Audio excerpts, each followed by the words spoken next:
동포 여러분 안녕하십니까?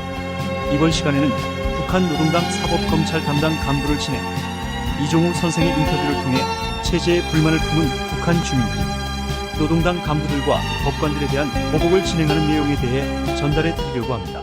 영상을 보면 지방 사람이 평양에서 몰래 숨어 지내며 범죄를 저지르다 잡힌 사례가 있는데 이런 케이스가 과거에도 있었나요? 사실은 이런 범죄는 이전에도 있었어요. 고난의 행군 시기도 있었고 그 전에도 이와 같은 비슷한 거 있었어요. 예를 들면 중앙에서 이제 풍채가 좋고 자기가 좀 잘생겼다고 생각하는 사람들이 자기 혼자 말고 똑똑하고 그다음에 논리 있고 원리적인 이렇게 좀 범죄를 저질러도 깨끗하게 할 수 있다 하는 사람을 한 명 아니면 두 명을 자기가 포섭해요. 이건 실제 사실이 있었던 일인데 그래가지고 이 사람들은 평양 사람들인데 아무것도 안 하는 거예요. 어느 무슨 평양 전기공장 무슨 직장장 하던 사람이라든가 노동자 하던 사람들 이런 사람들인데 군복을 다 이제 제작해서 입고 어느 한 지방에 나가는 거예요. 그래서 우리 보위사령부 예를 들어서 무슨 원천 그 기지에서 기지장이라든가 보위사령부 일을 하게 되면 다 이제 전복을 입으니까.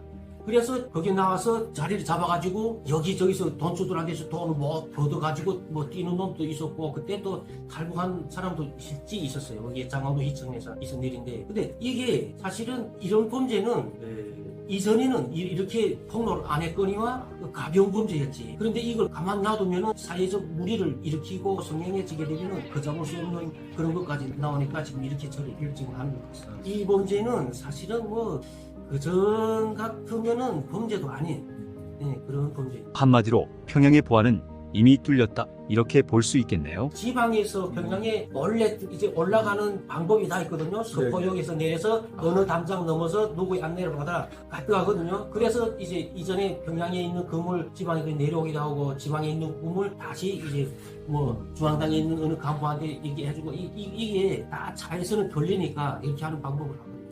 영상에서 사법 일꾼들에 대한 보복 행위를 하는 자에 대해 엄벌에 처한다는 포고문이 나오는데 실제로 이런 보복 행위들이 벌어지고 있나요?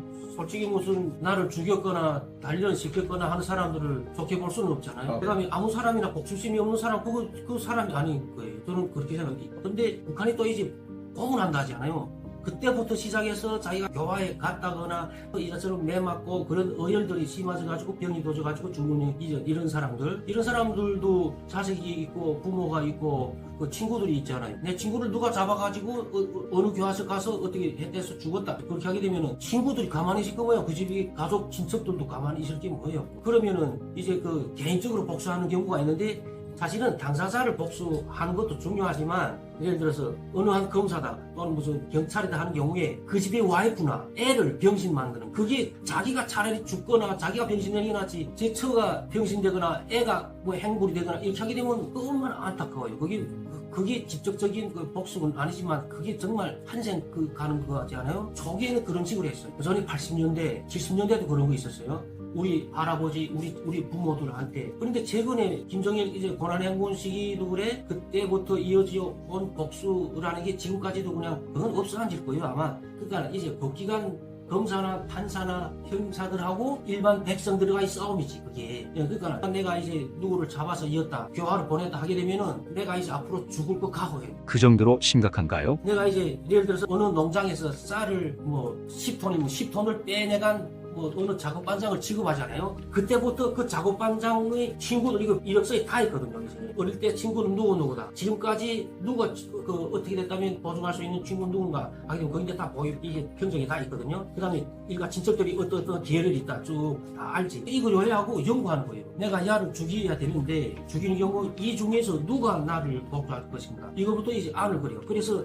저희가 있을 때에는 이제 어느 한 범죄자를 중간에 놓고 이제 되돌이 쳐가지고 이거 방안을 해야 됩니다. 범죄자를 하나 잡자면 이렇게 여러 가지 주변 상황에 대해서 파악을 해야 되고 그다음에 연구해야 되고 거기에 대처할 수 있는 이제 전술이라든가 전략을 가지고 있어야지 그냥 어느 순간에 죽을지 모르거든요. 그러니까 저 같은 경우에도 오토바이를 타고 가다가 이제 목걸이 당한 경우도 있었거든요. 머리에 일단 들어갈 수 있게 이제 세 줄을 원으로 이렇게 해가지고 막대기를 이렇게 해가지고 낚아채는 얘기예요. 그렇게 하면 오토바이는 앞으로 나가 다 박살날 거고 이제 오토바이 탄 사람 떨어져서 목을 끌어안고 피를 흘리면서 이렇게 할 거 아니에요. 그게 이제 저는 4번 있었는데 잡을 생각 안 났다. 그놈들이 나를 복수했는데 내가 또 무수고 복수해요. 이것으로 끝마치겠지. 내가 너네 친척을 보냈는데 또는 네 동물을 보내거나 너네 아버지를 거기 보냈는데 네가 나를 그렇게 할 수 있지. 그냥 인간적으로 그렇게 이해하는 거예요. 그래서 살아난 것만으로 다행이다. 이게 여러 가지. 그냥 그거는 동제동이 된 거예요 이제. 그런 이후로는 해코지를 안 하나요? 또 하지, 또 하지. 그런데 그게 무슨 그 자리에 있으면서 한 명만 보낼 거 아니죠. 북한에서는 사법 부분이 있으면은 보위기관이라든가 검찰이라든가 형사 쪽에 이제 그 경찰서에 있으면은 어쨌든 범인들을 잡는 게 기본 임무가 아니에요. 그 고양이 쥐새끼 안 잡고 뭘 하니 니도 고양이 하는 것처럼 어쨌든 그렇게 해야 당에 충실한 걸로 이제 평가를 받고 인정되니까 그러니까 그런 경우가 있어요. 그 다음에 또 어느 한 시골에서는 거기 국경지대인 것 같은데 거기서는 예심처장 있잖아요. 예심처장을 겨울에 난로에다가 타이어 있잖아. 이게 트럭. 큰 트럭, 이 대형 트럭 타이어를 불 태우면은 고무는 다 넣고 그 안에 세 줄 있어, 세 줄. 네. 그거 가지고 지금 이게 묶어놨어요. 우리가 거기다 불 떼놓고 달아놨어요. 그러면 그 처장이 어떻게 됐어? 다 죽지. 그래서 그 사람들도 못 잡았어. 그때 그 신고에 의하면 3명이었는데 이 사람이 3년 전에 3명을 똑같이 공범으로 교화소 보낸 거예요. 그걸 보고를 한 거죠. 그 다음에 이 사람들이 찾아보니까 없는 거예요. 지금 아마 한국에 와서 어느 사업가로 아주 돈 잘 벌고 있어요. 정말 심각한데요. 이 이야기들이 최근 이야기인 거죠. 그게 최근이지. 예. 그러니까 이게 사실은 뭐 지난해에도 이제 보고에 나왔는데 난 그거 보고 저도 깜짝 놀랐어요. 이제야 너네 이런 걸 쏘냐. 그 전에는 그런 거 하나 제가 이제 예, 이렇게 긁히지 않았어요. 그러면 병원에 가서 내 돈 다 주고 그런 경우 경호를 붙여주거나 치료를 해주는 일은 없나요? 그런 거 없죠. 그럼 그 다음에 어떤 경우 있냐면 그 전에 이제 백공구라는 거 있을 때 백공구 소속이었던 어느 한 도보이부 지도니가 조씨라고 하는데 조보이원이라고 하면은 그 지방에서는 그냥 다 아는 사람이었는데 이 사람이 정말 악질적인 오빠씨였어요. 그러니까 조선노동당에서 바라는 존재였지.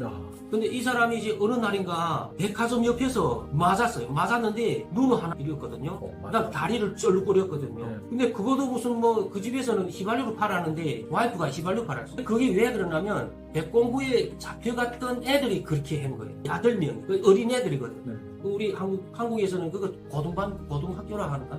애들이 16살, 17살짜리. 야네가 지금 여기다 가지고 그 얘들 다 취소하는 통에 나왔는데 야 너네 보면은 어떤 걸로 가려서 그 자기네 엄마들이 이거지 긴장말이 그걸 다 뒤집어 써라 해가지고 절반을 잘라가지고 한쪽으로 묶고 이제 겨울 모자처럼 쓰고 쫙 빨 씌우는 거는 그냥 다 보이거든요. 야 나도 한번 써봤지. 바늘꽂이 찾게 되더라고. 근데 형태만 알지 그 잡지 못하겠더라고. 그런 일이 있었어요. 거기 이제 국가보위부까지 다 보고 올라가가지고 도당에서는 야 그 사람이 얼마나 일을 잘했으면 그렇게 맞았겠냐. 한놈을 없앴잖아요. 그냥 쫄룩바리가 됐잖아요.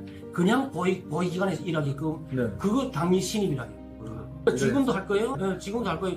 그때는 이제 그 독구 보위부 됐댔는데 지금 아마 다른데 조동돼서도 할 거예요. 거의 이제 실무부서에서는 아마 나왔을 거라고 저는 생각해요.